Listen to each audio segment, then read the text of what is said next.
సముద్రం ఒక పక్కన అయితే ఈ తుఫాను అలర్ట్ నేపథ్యంలోనే మొత్తం అంతా కూడా అలల ఉధృతి అయితే కొనసాగుతుంటుంది.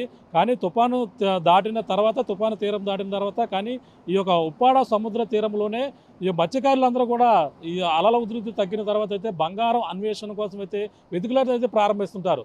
ప్రధానంగా ఈ యొక్క ఉప్పాడ ఈ ఏదైతే మాయపట్నం, సూరాడపేట ఈ యొక్క ఈ కాలనీల్లో ఉన్నటువంటి మత్స్యకారులు ఈ యొక్క అలల ఉధృతి తగ్గిన నేపథ్యంలోనే రాళ్ల నుంచి అయితే తొలగిస్తారు. రాళ్ల నుంచి ప్రధానంగా మనం చూడొచ్చు, మనకు కనిపిస్తున్నటువంటి రాళ్ళు ఏవైతే ఉన్నాయో ఇప్పుడైతే సముద్రం మరింత పోటుగా ఉంది కాబట్టి ఎవరు కూడా సాహసించరు. ఇప్పుడు తగ్గిన తర్వాత మనం చూడొచ్చు విజువల్స్లో, పక్కన మనం చూస్తున్నటువంటి విజువల్స్లోనే ఆ మత్స్యకారులు అందరూ కూడా రాళ్లను తొలగించి చిన్నలు పెద్దలు అందరూ కూడా సముద్ర తీరానికి చేరుకుంటారు.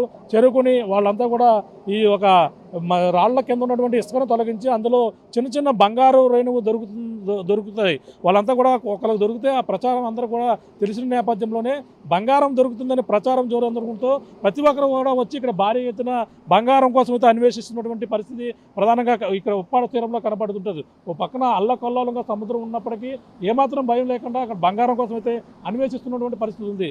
చెప్పండి, ఇక్కడ తుఫాను పోయిన ప్రతిసారి కూడా బంగారం కోసం ఏ విధంగా అన్వేషిస్తుంటారు? ఇక్కడ చాలామంది చాలా విధంగా పిల్లలతో తల్లులతో వచ్చి చాలామంది రాయలయ్యి తీసి ఏరుకోవడం జరిగింది. కానీ ఏసార్లో పోలీసులు ఎవరో పెట్టించుకున్నది లేదు. అది అంటే గమ్ముని ఏ తర వచ్చినా కెరటం వచ్చినా ఏవి లాక్కిపోయినా పిల్లలు చనిపోతారు కదా. ఇప్పుడు బంగారం వెతుకుతారు, అసలు ఇక్కడ నిజంగా బంగారం దొరుకుతుంది అంటావా? దొరుకుతుందనా, తుఫాన్ వచ్చినప్పుడు ప్రతి జాబీ బంగారం దొరుకుతుంది. ఏంటంటే ఈ గుళ్ళు ఇల్లులు అన్నీ పోవడం జరిగాయి కదా, అవి కొట్టి కొట్టి ఇసుకలో పాతిపోయి బంగారం దొరకడం నిజమే. పెద్ద పిల్లలు చిన్న పిల్లల కాడి నుంచి కూడా అందరూ వెళ్ళి దువ్వెలెట్టుకో ఏరుకున్నవారు ఉన్నారు. కానీ బంగారం దొరికింది నిజమే. ఎలా వెతుకుతారు దాన్ని? అంతా రాళ్ళలో ఉరికిపోతే అవన్నీ కూడా రాళ్ళన్నీ తొలగించి కింద ఇసుక ఉంటుంది కదా, ఆ ఇసుక దువ్వెంతో తవ్వి చూస్తారో అవి చేతి మీద పాంకో చూసుకొని బంగారం కాదే అని టచ్ చేసుకొని అవి కవర్లో పెట్టుకుంటారు. ఏముందన్నా ఇలా ఏటగడతానో లేదు, ఏట ఉంటే ఈ పని చేయరు. పూట గడవక ఏ 200 300 వస్తాయి అలా గడాలా అలాగని వెళ్తున్నారు ఆ పిల్లలు తీసుకొని. ఎవడన్నా పెట్టించుకుంది ఉంటే ఏదైనా రాలో సముద్రం ఉంటే ఎవరికన్నా భయమే కదా. చిన్నపిల్లలు ఉన్నారు, గమ్మున ఏ కరెంట్ వచ్చి కొట్టినా చనిపోతారు. ఆ పెట్టించుకుని నాదులే. కానీ బంగారు దొరకడం నిజమే. మొత్తం పెద్ద ఎక్కువ దొరుకుతాయి. ఎంత అమౌంట్ దొరుకుతాయి? ఒకవేళ అమౌంట్ అదృష్టం ఉంటే ఒక 10,000 5,000 4,000 3,000 బాగా పొద్దేలో ఒక 500 రూపాయలు 300 రూపాయలు దొరుకుతాయి. దొరకలేని వారు ఎవరు లేరు. గంట పోతే 100 మంది ఉన్నారు అక్కడ. ఏ టైంలో వెళ్తారు మొత్తం అంతా? ఏ టైం నుంచి ఏ టైం దొరుకుతుంది? ఇక్కడ నీరు పోటీ అని ఉంటుందన్నా, నీరు లాగి ముందల సముద్రం కొద్దిగా వెనక్కి వెళ్తుంది. అప్పుడు ఆ టైంలో ప్రతి ఊరు వచ్చి దువ్వెలు వచ్చి పిల్లలతో సహా వచ్చేసి దువ్వుకుంటారు. ఎందుకమ్మా ఇలా చేస్తున్నారో అని అడిగితే ఏం చేయం బాబు, మా పొట్ట గడవట్లేదు, తుఫాన్ వచ్చినా ఎవరు పెట్టించుకునేది లేదు, ఈ రాయలన్నీ తొలగించుకుంటే ఏదో మా అదృష్టం, మా ఇంట తొలిపి తడుతుందని అనుకుంటున్నాం. ఎంత వస్తాయి ఒకవేళ దొరికితే? ఒకవేళ చిన్న చిన్న అమౌంట్ దొరికితే ఎంత వస్తుంది?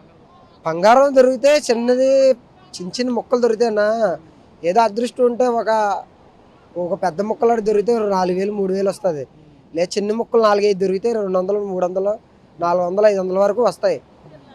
ఏం చేద్దాం, కష్టపడితే కదా కొడుకు నిండేది. ఆ పిల్లలు తీసుకొని వెళ్ళి ఆ రాయలు ఎత్తి గమ్మున కోళ్ళ మీద నడిపోయినా ఆ పిల్లలకి దెబ్బలు తగిలితాయి. దెబ్బలు తగిలే పరిస్థితులు ఉన్నాయి అప్పుడు గతంలో జరుగుతాయి. తెగలపడి గమ్మున చేతిలో రాయి జారితే దెబ్బలు తెగలకుండా ఉండవు కదా. చాలా మంది చిన్న చిన్న దెబ్బలు తగిలాయి. ఓటగుడ్డు కోసం ఆ దెబ్బలు లెక్క చేయరు కదా. చిన్న చిన్న రేణులో దొరుకుతాయి. అంటే అసలు ఎక్కడి నుంచి వస్తాయి మరి బంగారం? సముద్రంలో ఎలా ఉంటాయి? సముద్రంలో ఎలా వస్తాయంటే మునుపు ఎన్నో గుళ్ళు ఎన్నో ఇల్లులు పోయానా. అంటే మన ముత్తాతలు తాతలు ఉన్నారు కదా, వాళ్ళ కింద ఇల్లులో బంగారం అది పెట్టి ఇల్లు పెట్టివారంట కదా. సపోజ్ మా గుడి ఉందన్న, గుడి ఎంత లేదన్నా ఒక 20,000 రూపాయలు బంగారం వేశారు. కొత్త గుడి 7 లక్షల కట్టాం వేశారు. మరి ఆ బంగారం వల్ల ఇసుకలో ఉండిపోద్ది కదా.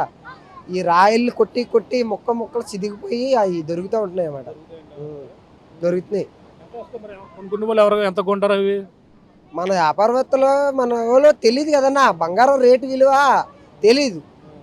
ఇప్పుడు పెద్ద దొరికిన ఆనందంలో 2,000 రూపాయలు వచ్చింది 1000కి ఇచ్చేస్తారు. అంటే డబ్బులు వచ్చాను ఆశ అంతే. ప్రతిసారి తుఫాను పోయిన ప్రతిసారి కూడా పోయిన ప్రతిసారి దొరుకుతుంది బంగారం, దొరుకుతుంది. కానీ తర్వాత దొరకదు. ఏ ముక్కలో నుంచి ఏ ముక్కలో దొరుకుతాయి? ఎంత ఒక అంచనా ఉన్న ఉంటుందా ఎక్కడైనా? అంచనా అంటే ఆ ఎదర సారా వీధి సారప్పని వీధి కాడి నుంచి ఆ సబ్బర్ స్కాట్ చేయడం అంతా దొరుకుతుంది. పెద్ద బంగారం దొరికింది ఎవరికైనా తెలిసిందా? దొరికింది ఈ మధ్యకాలం చాలా మీద దొరికాయి. 10,000, 15,000, 20,000 కూడా వచ్చాయి. కాయిల్ కాసున్నారా 2 కాసులు దొరికాయి.